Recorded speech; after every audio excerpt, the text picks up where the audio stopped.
Okay, so hi guys, I am Teacher Ba. Hi guys, I'm Teacher Dan. Welcome to today's lesson. We're so happy to have you here today. So in this class, we're going to talk about misplaced modifiers. And let me just share my screen with you. Um, Today we are going to talk about misplaced modifiers. And as you can see here, we have our agenda. First of all, we have a welcome to our students with a warm hello. Then we have a warm up to break the ice. Third, we have the topic that is misplaced modifiers, well, the theory. Then we had a fun game that is a Kahoot. Then we have a homework, and finally we had an exit ticket so you can leave the classroom. Okay, so as you can see, we have a fun warm-up prepared. It is called Things to Do with a Potato. Sounds funny, right? It is also very easy to do. We need you to be super creative and don't be afraid to get wild with this. What you have to do is you have to think about all the possible uses that you can give to a potato and make a list here in the chat of our meeting about the things you thought about. So you have about 3 minutes to do this. Then we will share with the class. Okay, so are you ready? Now,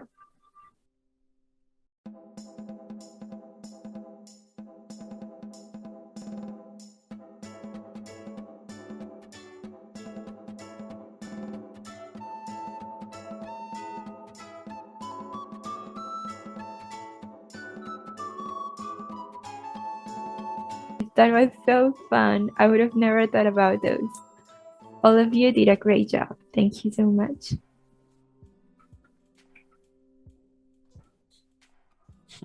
Okay, so moving on with our class, today's lesson is a little bit more advanced, and it is actually very useful for native English speakers as well, not only for people who are learning English.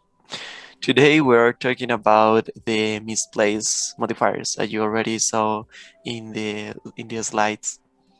And now this is a very important thing to learn about when you want to improve all the things related with grammar. Plus, it is also very helpful for those who need to improve their writing skills in English. Okay, so misplaced modifiers is a very common mistake that people will see in all kinds of writing. It could be very, very embarrassing sometimes, and you'll understand why in a minute. So, to start, what is a modifier? A modifier is anything in a sentence. It could be an adjective or an adverb, a clause, a phrase, anything that modifies something else in that sentence. So, what does modify mean?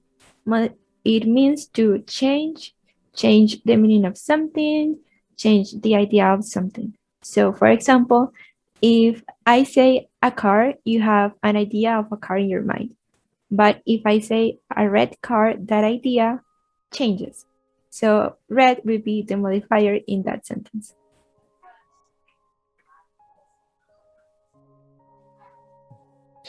But before moving on to the types, we want to talk about the placement of the adverb.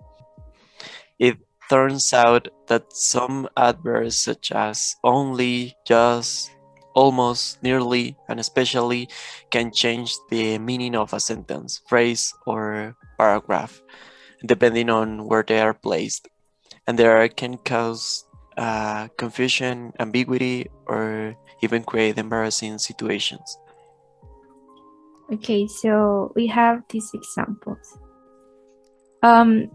This is like the same sentence, but what changes here is the adverb placement. So the first example we have, due to severe concussion, she almost lost all memory of the accident. And the second example is, due to severe concussion, she lost all memory of the accident. So in the first part of this example, it means that she was in danger of completely forgetting the accident. While in the second part of this example, it means that she forgot most but not all of the accident. So as you can see, each of these sentences says something logical but quite different, and its correctness depends upon what the writer has in mind. Like adjectives, adverbs are commonly misplaced in everyday speech and may not cause listeners difficulty. However, such sentences are quite imprecise and should have no place in your writing.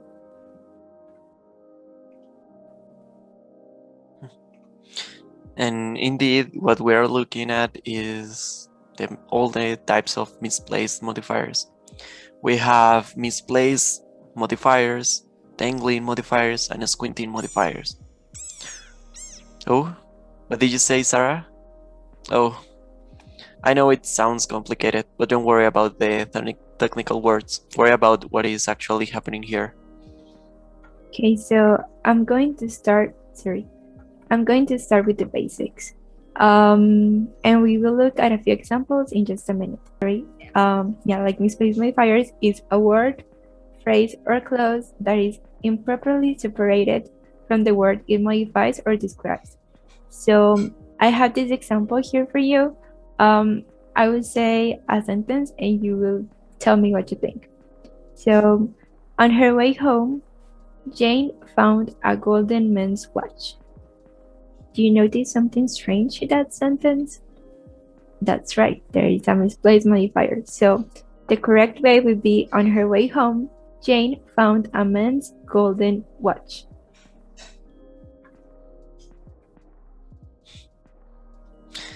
Then we have the dangling modifiers, and it occurs when the intended subject of the modifier is missing from the sentence, and instead another subject appears in its place.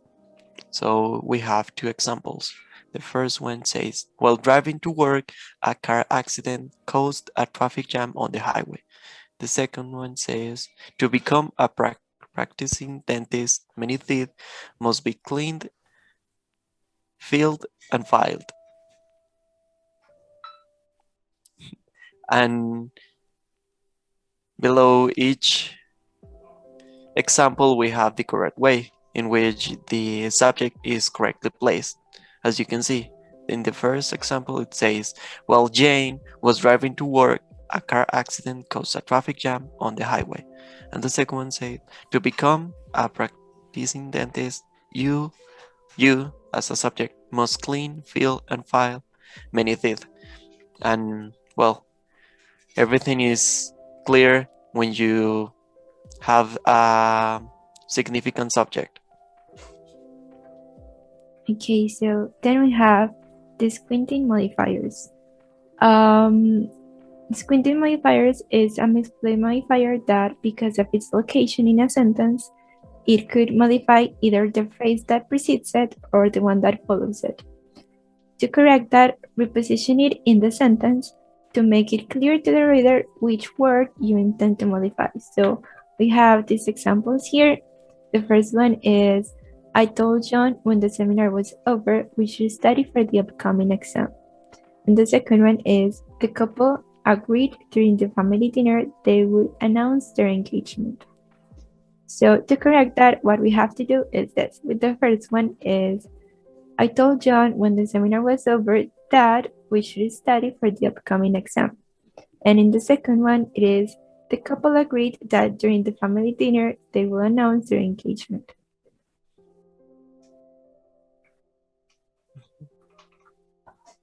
Okay, guys, so now we're going to have a little activity. You are going to be given a worksheet with a likely very short text, and there you are going to identify and underline the misplaced modifiers that are present in that text. So you will have about 5 minutes for that, and then you are going to pair up and discuss with your partner what you just did.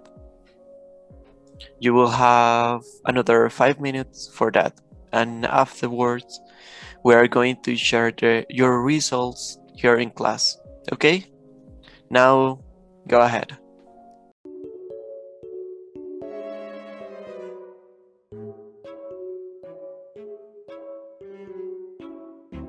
Okay, if everyone is ready, now we can pair up, guys.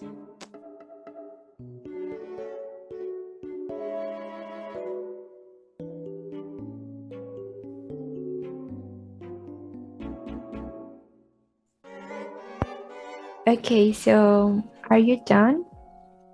Great, let's share. I will call on Mariana, Juan, and Silvia. Guys, please tell us which misplaced modifiers you found.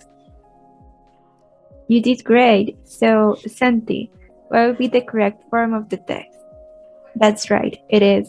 When Max arrived home from school, he was covered in sweat, so he changed to his pajamas. Then he decided to go grab something to eat. He thought about getting some cereal, so he went to the kitchen. However, the cereal box was way back at the end of the kitchen drawer, and Max couldn't quite reach it, so he decided to get some fries instead. Once he realized that the house was way too quiet, Max started to look for his cat. Usually, the cat would follow him around everywhere. Max couldn't find his cat because it was asleep on top of the refrigerator. Finally, when the cat woke up and met with Max, they went to sit on the porch and watch the sunset together. You see how it makes much more sense now?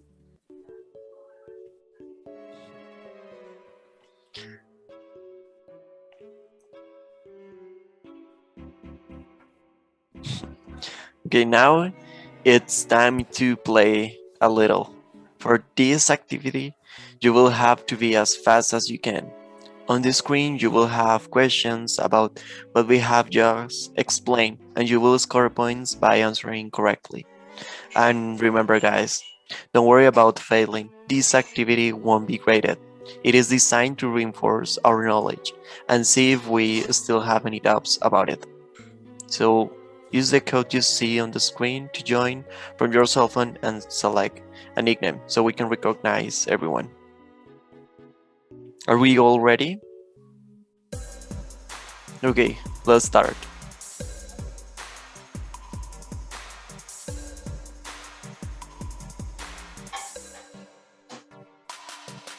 Great job, guys. Congrats to those who made it to the podium. You rock.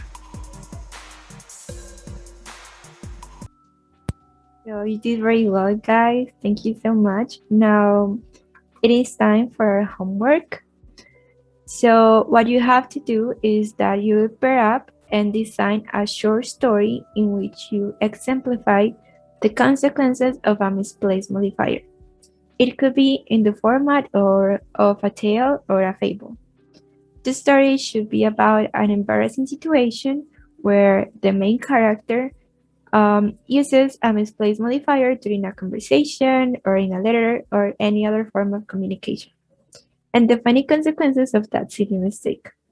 So the short story will be shared in a class forum that we will open for you guys. And in the next class, we are going to read and discuss the short stories with the whole class. The story should have a minimum of 200 words. As always, be creative with this. Any questions about this assignment? No? Great. And finally, we would like you to fill out a ticket so you can leave the classroom. We will ask you to write 8 words or sentences about what you learned today. And you can also include suggestions or questions that you would like to ask in private.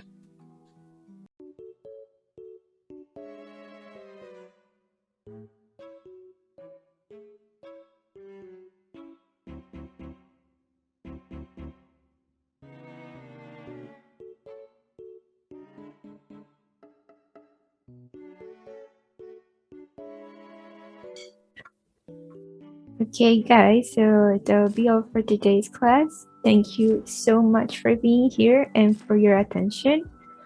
Go ahead, Carlos. Whoa, thank you, Carlos. Those are such nice words, and we really appreciate them.